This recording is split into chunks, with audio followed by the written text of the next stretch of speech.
Bismillahirrahmanirrahim. Assalamualaikum warahmatullahi wabarakatuh. Perkenalkan, nama saya Arina Madiani Soleha dengan NIM 401190229 dari kelas Ekonomi Syariah H. Pada kesempatan kali ini, saya akan membahas mengenai analisis sosiologis terhadap ekonomi dengan judul Visit Indonesia 2008 Jalan Berliku Dongkrak Sektor Pariwisata, untuk memenuhi tugas dari mata kuliah Sosiologi Ekonomi. Adapun beberapa pertanyaan pada studi kasus ini, yang pertama yaitu, di Indonesia, keanekaragaman yang terdapat dalam kehidupan masyarakat ternyata mampu menyumbangkan devisa yang besar. Faktor apa saja yang menjadi daya tarik bagi turis untuk datang ke Indonesia, sehingga devisa yang diperoleh sektor pariwisata cukup besar? Lalu, pertanyaan yang kedua, walaupun banyak terkendala faktor infrastruktur dan keterbatasan anggaran promosi, deskripsikan aktivitas ekonomi seperti konsumsi, distribusi, dan produksi yang dipengaruhi oleh faktor-faktor sosial. Langsung saja, saya akan menjawab pertanyaan dari nomor 1. Yang pertama itu, terdapat macam-macam faktor penentu yang menjadi daya tarik bagi turis untuk datang ke Indonesia, baik untuk berwisata, pergi berlibur, atau mencoba meringankan pikiran sejenak dari kampung halaman untuk rehat menikmati keindahan Nusantara Indonesia. Adapun faktor tersebut yaitu, yang pertama ada kualitas pelayanan wisata. Definisi kualitas pelayanan berpusat pada upaya pemenuhan kebutuhan dan keinginan pelanggan serta ketepatan penyampaian untuk mengimbangi harapan pelanggan.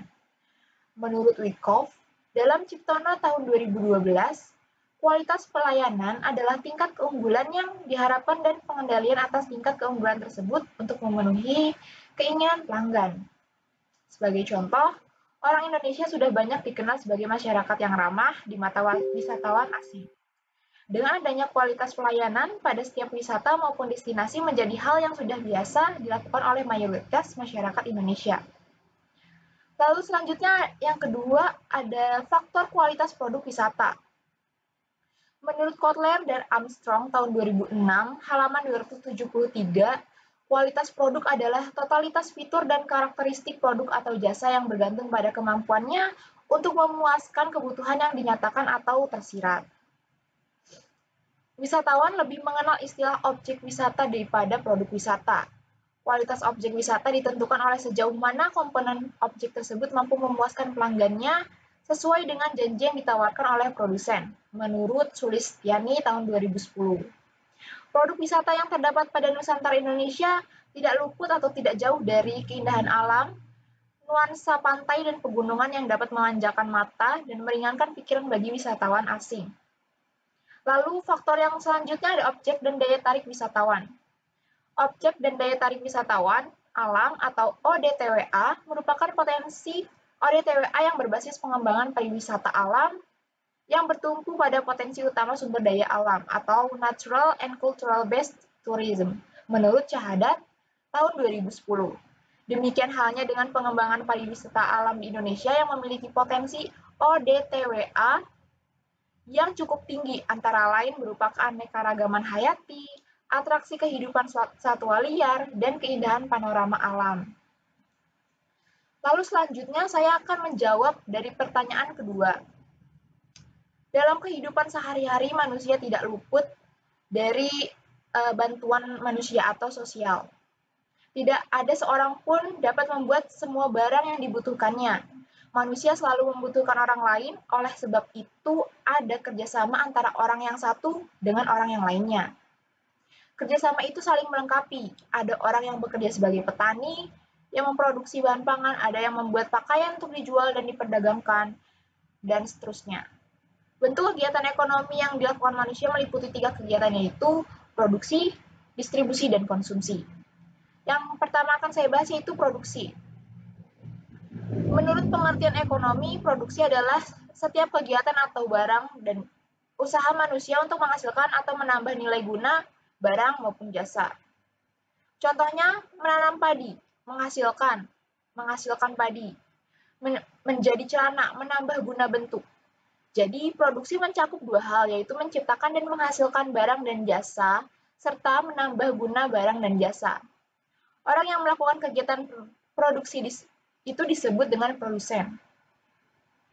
Lalu selanjutnya ada distribusi. Distribusi merupakan suatu proses yang menunjukkan penyaluran barang yang dibuat dari produsen kepada konsumen. Orang yang melakukan kegiatan distribusi disebut dengan distributor. Contohnya, kegiatan distribusi adalah pedagang sate menjual dagangannya di pasar. Lalu selanjutnya ada kegiatan konsumsi. Konsumsi adalah kegiatan usaha manusia agar dapat memenuhi kebutuhan barang atau bahkan juga kebutuhan jasa. Kegiatan konsumsi merupakan kegiatan manusia untuk menggunakan baik barang maupun jasa secara berangsur-angsur atau sekaligus habis dipakai untuk memenuhi kebutuhannya. Orang yang menjalankan kegiatan konsumsi disebut dengan konsumen. Misalnya, wisatawan asing membeli pakaian karena ingin menjaga tubuhnya, atau hanya sekedar ingin membeli barang-barang yang cantik yang tersedia di pasar seperti di Bali kan banyak sekali itu pernak-pernik atau jual-jualan barang yang sangat unik atau memanjakan mata oleh wisatawan atau turis asing. Lalu dan juga dari kegiatan konsumsi ini dapat memperoleh kepuasan dari konsumen tersebut. Mungkin cukup sekian dari saya. Kurang lebihnya mohon maaf. Wabillahi taufiq wal hidayah. Wassalamualaikum warahmatullahi wabarakatuh.